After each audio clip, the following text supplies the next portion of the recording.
Oh yes, and this will be grandma. Go back to my grandma real quick. Reckon I remember when I was going through a lot of stuff and I opened my business and she's like, "How you gonna pay for all that?" I'm like, "I don't exactly know. I'm gonna pay for it and make money how I gotta make money, and I'm gonna do what I gotta do to make it work because I want my sons." She's like, "Why do you want your sons? You know, it's a hard life being a single dad. We want what's best." I'm like, "What?" I didn't even want to argue with her, but in my mind I was thinking, "Are you serious? Like, I get that your son got divorced and doesn't have his oldest son, my half brother, mind you, whom I met, and he's mad cool, and he don't even call my pops dad at all. In fact, when I first met him years ago, I called him dad for both of us. Like, not to be rude, but he's not my dad, which I completely understand now. But just because he neglected his duties as a husband and father with him and her, you know what I'm saying, doesn't mean that I'm gonna like neglect my duties as a father just because I'd be a single dad. You know what I'm saying? If anything, that only push me to do even better. And in the meantime, I'm sure someone will come around seeing how awesome I am, an amazing dad, and actually plenty of them would want to be with me. But I didn't say any of that to her. I was just like, I can't believe you just came out your mouth like that. Like they're trying to say they're better off my brother and his wife. I'm like, financially, maybe at that time, but either way, no matter how you look at it, them keeping them away from me and then treating me like they did on Christmas Eve, disrespecting me. My brother actually had the balls to tell me that I never paid for a daggone thing in days. I haven't paid for a single thing in my son's life a day in my life. And he would not know. First of all, he was never around nor communicate with me. Secondly, I did. I did pay for a lot. And I definitely took care of them. And I definitely took care of her, my ex-wife. And it's like taking care of 4 or 5 people at the same time, not including my 2 sons, when she's in the picture. Because I specifically remember the last time that she had left before, all the bullcrap happened. It was just me and my sons, and my mom came over and helped a little bit, but it was the most peaceful time I think I can remember. Just me and my newborn. My oldest was like 2 at the time, and my dog, and we were just, I couldn't work, but I had enough money to pay rent and food on the table and all that, so we were Gucci. And it was just like, oh, I could do this for a long time. I don't even need her back. I don't even want her back. I don't even know how to get rid of her. She's on the leash. If she want to come back, how was I going to stop her? I didn't know. I could take her off the leash. But hey, it be what it be. And it is what it is, and I'm where I'm at now. Which, mind you, during that same time frame, around the same time frame, a little before then, I think, I was actually trying to go to college at LA Film School, and I had started attending, and I was learning a lot, and it was awesome, and I loved it. Even my other friend told me I was an overachiever, how good I was doing there at first.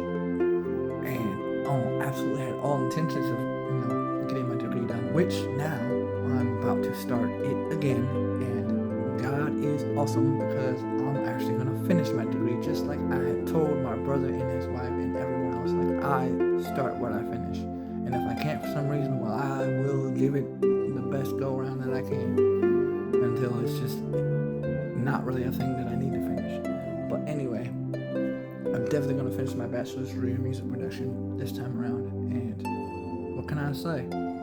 I love Jesus, and Jesus loves me. And this whole portraying thing of me trying to be Jesus as a second coming, man, even if I was, it wouldn't be real because as the Masons and the secret societies, they have all sorts of projects going around you don't even know about it. They code stuff through phones, you don't even know, like 5G, through everything, through coding, through the wording, through sounds, street, like they can literally code inside of an ad to make you want to do certain things, to influence you a certain way, and you don't even know you're doing it if you're like quote unquote an NPC. But they can influence the world just like Hollywood would be like television, telling you what they want you to hear to influence you to see the vision that you see, to then act on that vision without you even realizing it. Hypnosis through television, whatever. It's not all bad. Some of it's good, and not all of it is influential like that. Some of it's influential in a good way, you know what I'm saying? Just like, the Christian stuff, it influences your emotions and stuff to better yourself, really. But really and truly, what it comes down to is that God is God, Jesus is Jesus. We are humans in the human anatomy. We have souls in the spirit. Our soul is the essence of who we are, our personality, our emotions. The spirit is what connects us to source God, creation, who created us, what we were created by. And then, there's the physical body, which is like where it resides. And then, of course, there's the mind, where it all processes through. The spirit, the soul, and, the physical, where your brain tells you what this is and what that. That's why they say if you have a feeble mind, you have a weak mind. But if you have a strong mind, you're able to control all that stuff, and do what it is, whatever, what I'm saying? But you still got to be able to use your mind, not just from your heart and soul, but also tap into your spirit, also still be yourself. Hence why I would never, ever in my day be Jesus' second coming. And if you really want to know the truth, there is no Jesus' second coming. He already came. He only had to come once. You know why? Because he already did what he's supposed to do. Now it's up to us to keep connecting to spirit and come alive, to be heaven on earth. And really, heaven on earth, for our time being, for most of us, is just us meeting our mate and having our children. And that right there will be heaven on earth. Someone loves you and you love them, reciprocate it in every which way you can possibly imagine. You're there for each other, and then you're raising your children right, not through the social norms of you got to be perfect, you got to do this, you got to do that. No, teaching them emotional balance, spiritual balance, physical balance, soul balance, all the balance, and becoming the best versions of themselves, and then teaching their children that, and they're better than them, and they're better than them, and then guess what? Eventually we all awaken. And then there's the whole thing of technology and AI. And of course, if you incorporated that within our systems, we could definitely heal our physical elements that death caused us before Jesus came, and we could come alive again through spirit. We can implement that, and that could bring back our physicality for eternalness. But that's all in, who knows how long it'll take, what I'm saying? Of course, AI is supposedly growing exponentially, but at the same time, we gotta live in the now, in the sense of the moment, with spirit, soul, and connect with those that are all about the same thing, and come together, for the better. But it starts with you and your soulmate and your children. If you didn't got children, you need to find your soulmate. And there's a difference between soulmate and twin flame and all that, than actually finding somebody that loves you for you and you love them for them, and you're all bettering each other, and you treat each other right and raise them right, and learning and growing, and also uniting within love. Of course, no one's perfect, right? So we all gotta learn together.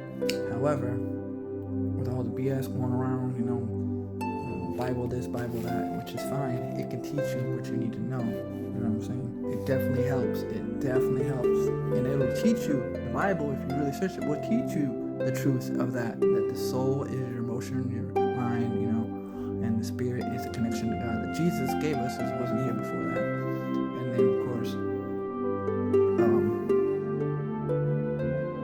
the mind is where it all processes, and the physical is like, temple, whatever, however you look at it.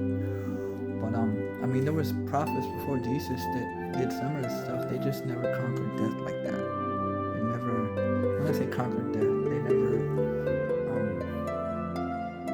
how did Pastor Roger put it, which he was pretty accurate, went down into, not hell necessarily, but Hades. He went down there and grabbed everybody that was down there, not in the ones that were bound because they were wrong, but the other ones that were captive waiting, to be brought. He went and got them. It's like, come on, we're getting out of here, saying? Took them up to where, heaven is, so to speak. But that's a whole different place than here. And there can be a heaven on earth as it was to begin with, too. It's two different perspectives, I suppose. Now, when you leave here, where do you go, right? The Latter-day Saints believe you go back up into heaven and then reincarnate down in here. Nothing wrong with saying that.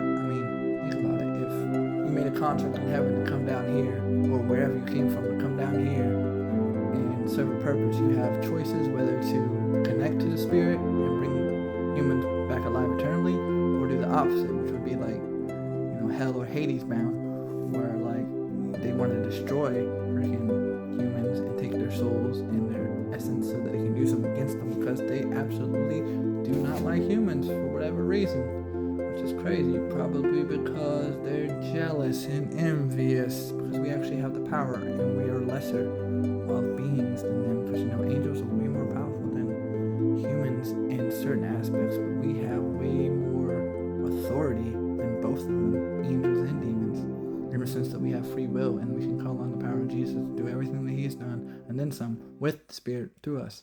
Anyhow,